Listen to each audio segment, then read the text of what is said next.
Picture this, the year is 1990, the Berlin Wall has just fallen, Will Smith is still the Fresh Prince, and your top 40 cassette is wearing thin from repeated plays. Your bedroom walls sport posters of Ayrton Senna, Madonna, and probably Pamela Anderson, assuming your mum hasn't clocked it yet. You pick up the latest issue of Max Power, or Autocar if you're feeling fancy, and you're dreaming of owning the ultimate hot hatch, ready to dominate the local B roads and late night McDonald's runs. Your mates in the pub have been debating it for weeks. Who's the king of the hot hatch scene? Well, maybe it's this. Volkswagen Golf GTI. Sensible, reliable, and suspiciously well liked by dads everywhere. The Golf GTI is arguably the definitive European hot hatch since it hit the scene in 1976. Since then, with this model, the Mark II, the formula had been refined and perfected. Visually, the Golf embodies natural German restraint. It doesn't shout, it firmly states. Red grille trim, subtle front splitter, and of course those iconic BBS alloy wheels that showed that you meant business, without alerting the local constabulary. Under here sits VW's precise 1.8 litre 16-valve engine, developing 139 brake horsepower. You might sneer nowadays when that's less than your mum's Ford Cougar. With its lightweight construction and short ratio gearbox, you felt every single one of those German stallions. Inside, simplicity reigns supreme. Chunky steering wheel, straightforward dash, and of course, these iconic seats. Seats so famous, your biggest issue was never mechanical, it was protecting these from late night kebab mishaps. So there it is, the Volkswagen Golf GTI, the quintessential European hot hatch classic. What if this is all too sensible? What if you want something slightly mad?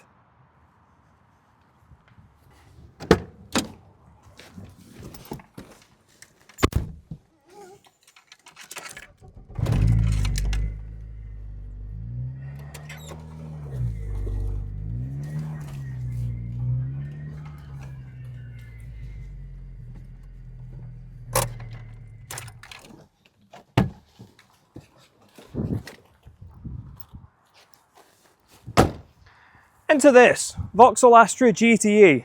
The car for those who saw the Golf as the sensible, slightly dull option. If the Golf whispered performance, the Astra shouted it through a megaphone. I mean, look at those lines, the sharp angles, and let's not forget that ridiculous rear spoiler. It had questionable aerodynamic benefits, sure, but it was undoubtedly cool to look at. Lift the bonnet and you'll find this, legendary 2 litre 16-valve red top engine, generating close to 150 brake horsepower. More than enough to put a smile on your face when you plant your foot.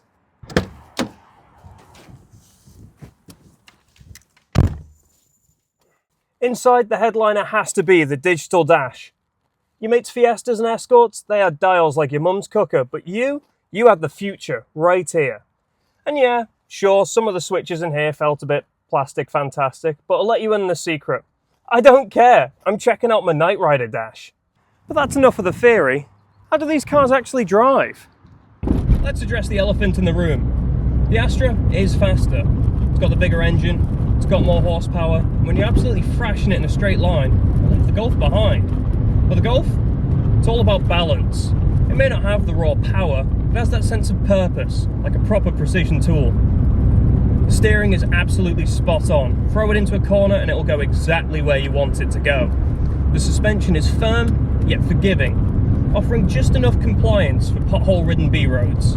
0 to 60 comes in a respectable 8 seconds, but honestly, it's the way it gets there that feels so great. The throttle response is instant, the gearbox is slick, it's the kind of car that's really rewarding to drive. It's practical enough for the weekdays, and exciting enough to keep you coming back on the weekends. It just feels so usable and put together. I mean,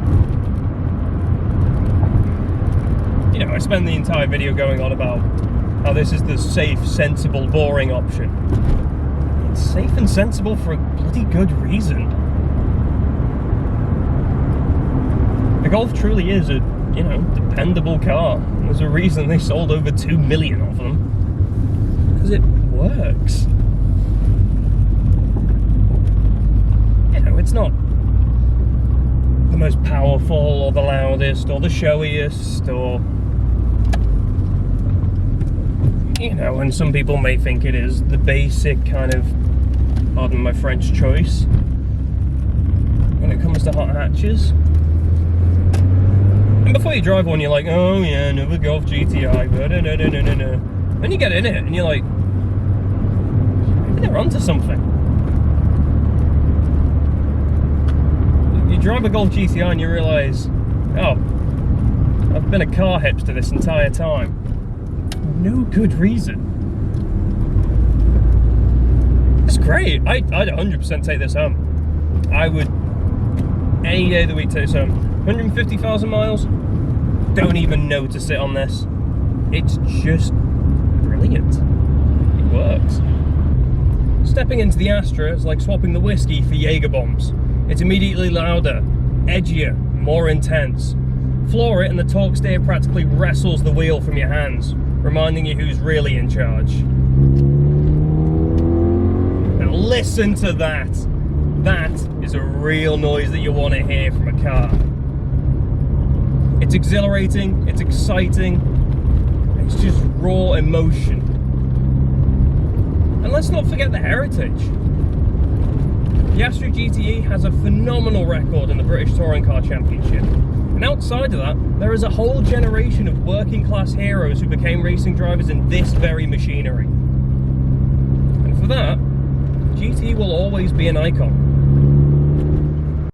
So, having driven two icons of the 1990s, what do I think? Which one's best? Well, we'll get to that. But first, let's have a little bit of context. The 1990s was the golden age of car modification. There was an explosion of creativity, questionable taste, and an unending pursuit of speed and style. Saturday nights meant car parks filled with neon lights, loudspeakers, alloy wheels, and suspension so low it would scrape every single speed bump. If your car wasn't slightly modified, you probably weren't invited. And because of that, finding a Golf GTI like this one, completely unmodified and as it left the factory, is an incredibly rare thing. It's like finding a perfectly preserved Walkman at the back of your wardrobe. And while this Astra has been tastefully enhanced with a few subtle mods of its own, finding one that's been done this cleanly and this respectfully is almost equally rare. But owning these cars wasn't just about performance statistics or heritage or even culture. It was about living with them, and that started with cost. In 1990, both of these cars would have set you back roughly £13,000. Now, I can practically hear modern hot hatch viewers drooling at those figures. And I must assure you that adjusted for inflation, it's actually closer to £32,000. But that is still a cracking deal. These were really attainable cars for young people and got a whole generation of people into motoring. And that's what makes them really special. In the modern day, the Golf benefits from Volkswagen's massive production run, with them making over 2 million Mark II Golfs. Because of that, spares are plentiful and maintaining one isn't a chore in the slightest. You can get whatever you need on eBay without panicking at 3 AM. The Astra, on the other hand, is a bit more niche and it's a little harder to come by spares. But the benefit of that is there's a lot less of these on the roads, making every single one special. The Golf today feels like the reformed hooligan. He's switched out his tracksuits for business suits, but he still knows how to get crazy at the occasional office party. And the Astra? He hasn't changed a bit. Still wears his heart on his sleeve and doesn't care what the world could possibly think of him, as long as he's having a good time. Both have their merits, but which one's best? And now it's time to answer that age-old question. Which one's best?